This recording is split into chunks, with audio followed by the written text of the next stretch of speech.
రామగుండం పారిశ్రామిక ప్రాంత అభివృద్ధికి సహకారం అందిస్తామని రాష్ట్ర ఎస్సీ, ఎస్టీ, మైనారిటీ సంక్షేమ శాఖ మంత్రి అడ్లూరి లక్ష్మణ్ కుమార్ హామీ ఇచ్చారు.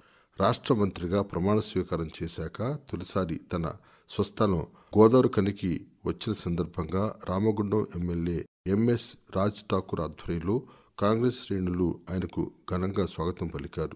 తొలుత మంత్రి స్థానిక మున్సిపల్ చౌరస్తా వద్ద అంబేద్కర్ విగ్రహానికి పూలమాల వేసి నివాళులర్పించారు. అనంతరం నగరంలో ర్యాలీ నిర్వహించారు.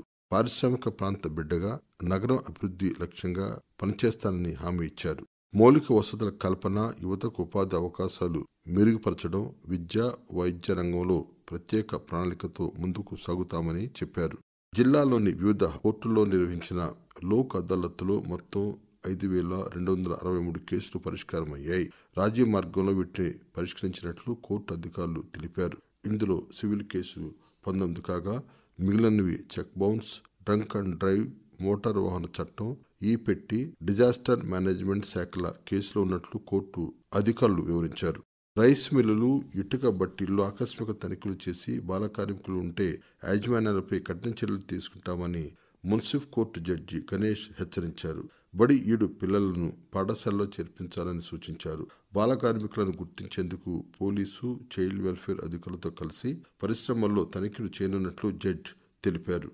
టీబీ రహిత గ్రామాలుగా తీర్చిదిద్దడమే ప్రభుత్వ లక్ష్యమని టీబీ అలర్ట్ ఇండియా ప్రోగ్రాం జిల్లా అధికారి శ్రీనివాస్ అన్నారు. ఈ వ్యాధిని ప్రాథమిక దశలో గుర్తిస్తే పూర్తిగా నివారించవచ్చని అన్నారు. అన్ని ప్రాథమిక ఆరోగ్య కేంద్రాల్లో మందులు అందుబాటులో ఉన్నాయని, వీటిని బాధితులకు ఉచితంగా అందిస్తామని తెలిపారు. పర్యావరణాన్ని పరిరక్షించేందుకు ప్రతి ఒక్కరూ అవగాహన పెంచుకొని విరివిగా మొక్కలు నాటి సంరక్షించాలని జిల్లా ప్రధాన న్యాయమూర్తి సునీత కుంచాల్ అన్నారు. కరోనా కాలంలో అవసరమైన ఆక్సిజన్ కోసం డబ్బు ఖర్చు చేయాల్సి వచ్చిన పరిస్థితిని గుర్తు చేశారు. మళ్లీ అలాంటి పరిస్థితులు పునరావృతం కాకుండా అందరూ పర్యావరణ పరిరక్షణకు పాటుపడాలని కోరారు. రూపు నారాయణపేట వద్ద మానేరుపై చేపట్టిన వంతెన నిర్మాణంతో 3 జిల్లాలకు రవాణా సౌకర్యం మరింత మెరుగుపడుతుందని జిల్లా కలెక్టర్ కోయ శ్రీహర్ష, ఎమ్మెల్యే విజయ రమణారావు అన్నారు.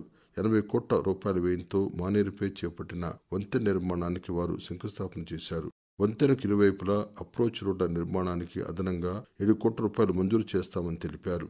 రామగుండం పోలీస్ కమిషనర్ అంబర్ కిషోర్ ఝా ఉత్కృష్ట సేవా పథకానికి ఎంపికయ్యారు. పోలీస్ శాఖలో ఉత్తమ ప్రతిభ కనబరిచిన అధికారులకు కేంద్ర ప్రభుత్వం ఈ పథకం అందజేస్తుంది.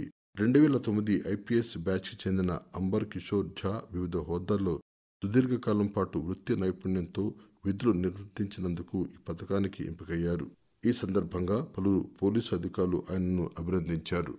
గోదావరి ఖనిలోని Singareni institute of medical college, నిమ్స్తో పాటు జీజీహెచ్ టీచింగ్ ఆసుపత్రిని నేషనల్ మెడికల్ కౌన్సిల్ నియమించిన రాష్ట్ర కమిటీ సందర్శించింది. Director of medical education academic Shivaram Prasad, TSMDC EE Vishwaprasad తదితరులు మెడికోల హాస్టల్, టీచింగ్ ఆసుపత్రిలో మౌలిక వసతులు, ఫ్యాకల్టీ సౌకర్యాలపై అడిగి తెలుసుకున్నారు. అనంతరం జిల్లా కలెక్టర్ కోయ శ్రీహర్షతో చర్చించారు.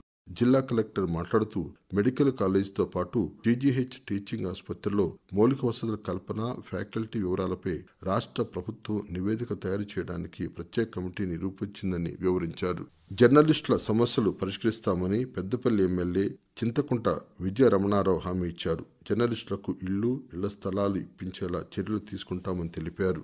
అవసరమైతే ముఖ్యమంత్రి రేవంత్ రెడ్డితో యూనియన్ నేతలు సమావేశమయ్యేలా చొరవ తీసుకుంటామని తెలిపారు. గత ప్రభుత్వం జర్నలిస్టుల సంక్షేమాన్ని విస్మరిస్తే తమ ముఖ్యమంత్రి రేవంత్ రెడ్డి ఇచ్చిన హామీలు అమలు చేసేలా ముందుకు సాగుతున్నామని ఎమ్మెల్యే తెలిపారు. పెద్దపల్లి సహాయక police commissioner G Krishna Yadav రాష్ట్ర గవర్నర్ జిష్ణుదేవ్ వర్మ నుంచి బెస్ట్ మోటివేటర్ అవార్డు అందుకున్నారు. పోలీస్ అమరవీరుల సంస్మరణ వారోత్సవాల సందర్భంగా రక్తదాన శిబిరం ఏర్పాటు చేయడం, దాతలను ప్రోత్సహించడం, సామాజిక సేవా కార్యక్రమాలకు గుర్తింపుగా రెడ్ క్రాస్ సొసైటీ సిఫార్సు మేరకు ఏసీపీకి బెస్ట్ మోటివేటర్ అవార్డు లభించింది.